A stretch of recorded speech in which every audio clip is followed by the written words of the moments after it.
নমস্কার, আপনারা দেখছেন মেদিনীপুর নিউজ টিভি। জানাবো আজকের কিছু গুরুত্বপূর্ণ সংবাদ। শুরুতেই আজকের হেডলাইন্স। মহাগ্র ভাতা ঘোষণা মমতার, জানুন কারা কারা পাবেন। ভাঙড়ে মহাভূমিকম্প, তৃণমূল আমায় চিনল না, অভিমানে দল ছাড়লেন তাজা নেতা আরাবুল ইসলাম। ভোট ঘোষণার পরে প্রার্থী তালিকা প্রকাশ তৃণমূলের নন্দীগ্রামে, কে জানুন টিকিট পাচ্ছেন কারা।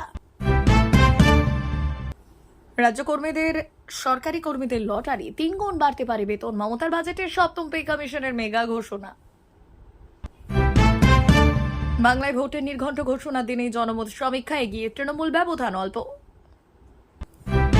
ভোট ঘোষণা হতেই কার্যকর আদর্শ আচরণবিধি, কি এই নিয়ম, জানুন বিস্তারিত। লক্ষ্য 250, মমতার প্রার্থী তালিকায় 100 নতুন মুখ, টিএমসি তালিকায় কারা কারা থাকছেন।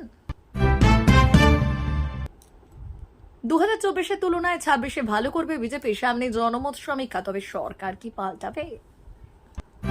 ভোটের নির্ঘণ্ট ঘোষণা হতেই নবান্নে তোলপাড়, মুখ্য সচিব থেকে পুলিশ কর্তা এক ঝটকায় বদল শীর্ষ পদে।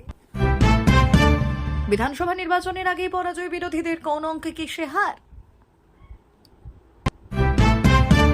নির্বাচন কমিশনের পশ্চিমবঙ্গ বিধানসভা ভোটের নির্ঘণ্ট প্রকাশের মাত্র ঘণ্টাখানেক আগেই মুখ্যমন্ত্রী মমতা বন্দ্যোপাধ্যায় রাজ্যের সরকারি কর্মীদের বকেয়া ডিএ বা মহাগ্র ভাতা দেওয়ার কথা ঘোষণা করেছেন।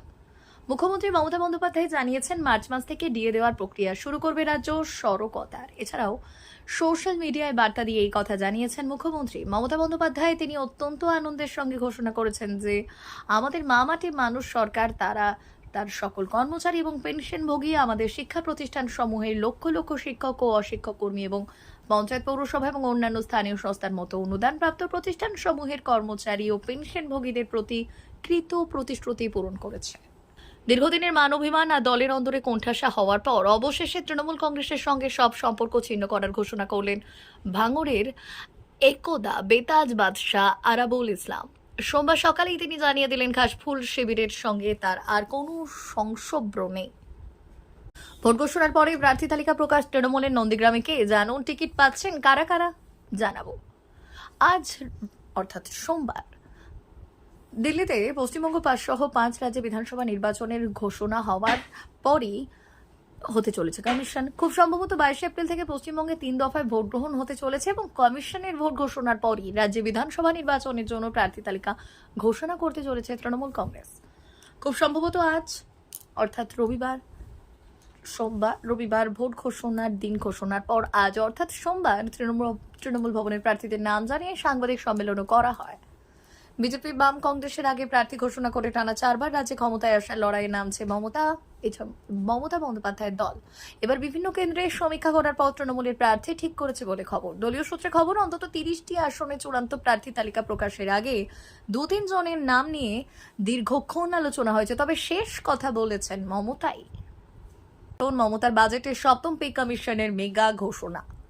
2026 সালে বিধানসভা নির্বাচনের প্রাক্কালে রাজ্য সরকারি কর্মচারীদের জন্য বড় সড় মাস্টার স্ট্রোক দিল মমতা বন্দ্যোপাধ্যায়ের সরকার। দীর্ঘ প্রতীক্ষার অবসান ঘটিয়ে বিধানসভায় বাজেট পেশের সময় অর্থমন্ত্রী চন্দ্রিমা ভট্টাচার্য রাজ্যের সপ্তম বেতন কমিশন গঠনের ঐতিহাসিক ঘোষণা করেছেন। এই ঘোষণার পর থেকেই খুশির হাওয়া সরকারি দপ্তরে দপ্তরে। বিশেষ করে ফিটমেন্ট ফ্যাক্টর নিয়ে যে হিসেব সামনে আসছে, তাতে কর্মচারীদের বেতন প্রায় 3 গুণ বৃদ্ধি পাওয়ার সম্ভাবনা তৈরি হয়েছে। বেতন বৃদ্ধির অঙ্ক এবং ফিটমেন্ট ফ্যাক্টর সপ্তম বেতন কমিশনের সবথেকে গুরুত্বপূর্ণ দিক হলো ফিটমেন্ট ফ্যাক্টর। বিশেষজ্ঞরা মনে করছে, কেন্দ্রীয় সরকারি কর্মচারীদের সঙ্গে সামঞ্জস্য বজায় রাখতে রাজ্য সরকার 2.91 থেকে 3.15 পর্যন্ত ফিটমেন্ট ফ্যাক্টর নির্ধারণ করতে পারে।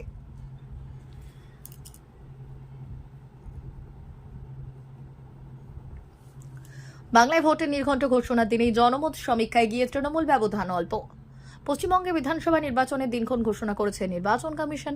রবিবার সূর্য বিকেলে মুখ্য নির্বাচন কমিশনার জ্ঞানেশ কুমার জানিয়েছেন, এবার রাজ্যের 294টি বিধানসভা ভোট হবে 2 দফায়।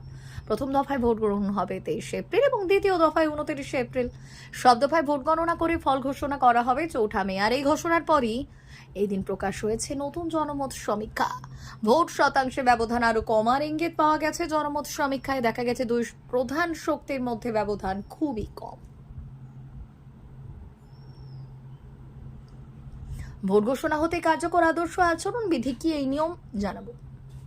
রবিবার নির্বাচন কমিশন 4 রাজ্য এবং একটি কেন্দ্রশাসিত অঞ্চলের বিধানসভা নির্বাচনের সময়সূচি ঘোষণা করেছে। আর এই ঘোষণার পরপরই সংশ্লিষ্ট রাজ্যগুলিতে আদর্শ আচরণবিধি অবিলম্বে কার্যকর হয়েছে। পশ্চিমবঙ্গে 23 এবং 29 এপ্রিল ভোট গ্রহণ হবে। অন্যদিকে তামিলনাড়ু, কেরল এবং অসম এবং কেন্দ্রশাসিত অঞ্চল পুদুচেরিতে 9 এপ্রিল ভোট গ্রহণ করা হবে। আদর্শ আচরণবিধি কি? আদর্শ আচরণবিধি হলো নির্বাচন কমিশনে জারি করা একগুচ্ছ নিয়মাবলী, যা নির্বাচনের সময় রাজনৈতিক দল এবং প্রার্থীদের পথ নির্দেশনা দিয়ে থাকে। এর মূল উদ্দেশ্য হলো একটি অবাধ, সুষ্ঠু এবং শান্তিপূর্ণ নির্বাচন নিশ্চিত করা। নির্বাচনের সময়সূচি ঘোষণার পরপরই আদর্শ আচরণবিধি কার্যকর হয় এবং নির্বাচনী প্রক্রিয়া সম্পন্ন না হওয়া পর্যন্ত তা বলবৎ থাকে।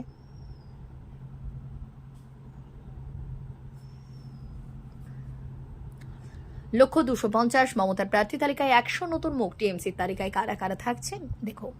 2026 বিধানসভা নির্বাচনে রণভেরি বেজে গিয়েছে। নির্বাচন কমিশন ভোটের নির্ঘণ্ট ঘোষণা করতেই রাজ্যের রাজনৈতিক পারদ এখন তুঙ্গে। 2011 সালে 184, 2016-তে 211 এবং 2021-এ 215। গত 3 নির্বাচনে তৃণমূলের গ্রাফ ঊর্ধ্বমুখী। এবার মমতা বন্দ্যোপাধ্যায়ের টার্গেট আরও আকাশ ছোঁয়া। 250টি আসন জিতে নজির গড়তে চায় শাসক দল। প্রার্থী তালিকায় আমূল রদবদল, টিকিট হারাচ্ছেন পুরনোরা। দলীয় সূত্রে খবর, এবার প্রার্থী নির্বাচনে চূড়ান্ত কড়াকড়ি করছে মমতা বন্দ্যোপাধ্যায় এবং Abhishek Bandyopadhyay. Performance report card, বয়স, শারীরিক অবস্থা এবং এলাকায় মানুষের সঙ্গে জনসংযোগ, এই সবকিছুর ওপর ভিত্তি করেই কাটা হতে চলেছে এক ঝাঁক বর্তমান বিধায়কের টিকিট।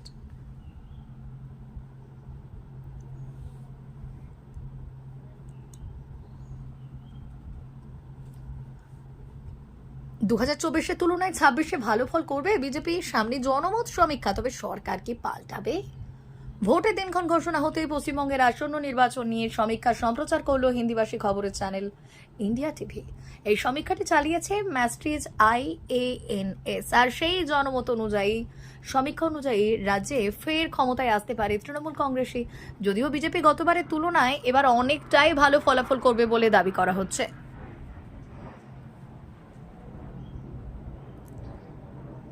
রাজ্য পুলিশ প্রশাসন এবং প্রশাসনিক স্তরে বড়সড় রদবদল করল নির্বাচন কমিশন। রাজ্যের ডিজিপি পদ থেকে পীযূষ পাণ্ডেকে সরিয়ে দেওয়া হয়েছে। তার জায়গায় নতুন ডিজিপি ভারপ্রাপ্ত হিসেবে দায়িত্ব পাচ্ছেন সিদ্ধনাথ গুপ্ত। পাশাপাশি কলকাতার নতুন পুলিশ কমিশনার হিসেবে নিযুক্ত হয়েছেন 1996 ব্যাচের IPS অফিসার অজয় নন্দ।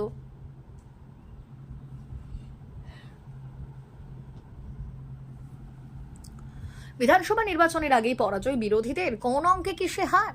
আসন্ন বিধানসভা নির্বাচনের আগে একের পর এক স্ট্র্যাটেজি নিয়ে বিরোধীদের শত যোজন দূরে ঠেলে দিলেন মুখ্যমন্ত্রী মমতা বন্দ্যোপাধ্যায়। ঝুলিয়ে দিলেন এখনো তিনি সব বিরোধী রাজনৈতিক দলগুলো থেকে এগিয়ে আছেন। আজ রবিবার বিধানসভা নির্বাচনে নির্ঘণ্ট ঘোষণা হওয়ার সঙ্গে সঙ্গেই সেটা আরও একবার বেশি করে সামনে চলে এলো। সেটা রাজনৈতিক পদক্ষেপ করার ক্ষেত্রে এবং রাজ্য সরকার প্রশাসন চালানোর ক্ষেত্রেও। আর প্রত্যেকবারই বিরোধীরা বুঝতেই পারল না কোন পথে হাঁটবেন।